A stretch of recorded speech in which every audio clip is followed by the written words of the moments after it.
dirais-je, des émeutes post-victoire du PSG, refusé le terme de barbare qu'a employé Bruno Retailleau pour qualifier les délinquants violents. Est-ce que le meurtrier de Benoît, ce jeune garçon de 17 ans qui s'est rendu, n'est-il pas lui-même un barbare, Manuel Valls?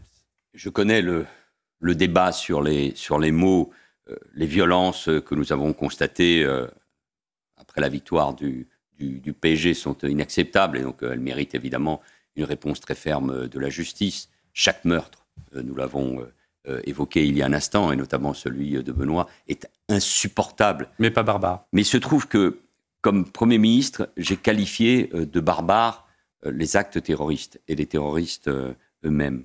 Donc les mots ont un sens. Je ne suis pas sûr que ça passionne forcément ceux qui nous écoutent, mais on ne peut pas employer à chaque fois les mêmes termes, et surtout d'une manière générale. Là, vous me parlez d'un meurtrier oui, qui vient de se rendre. Donc oui, c'est un acte barbare, donc ce qu'il a fait est insupportable. Mais vous faites allusion, évidemment, aux mots qui ont été utilisés par mon collègue de l'Intérieur, Bruno Retailleau, qui a qualifié d'une manière générale ceux qui entraient dans Paris de barbares. Donc, je ne veux pas passer des heures sur le sujet, mais les mots ont un sens et je me méfie d'une manière générale des généralités. Il m'est arrivé de le faire par le passé et je comprends le sens de ce qu'a voulu dire Bruno Retailleau. Mais je dis attention à la manière dont on utilise ces mots parce que finalement, on ne sait plus à la fin qui est le véritable barbare.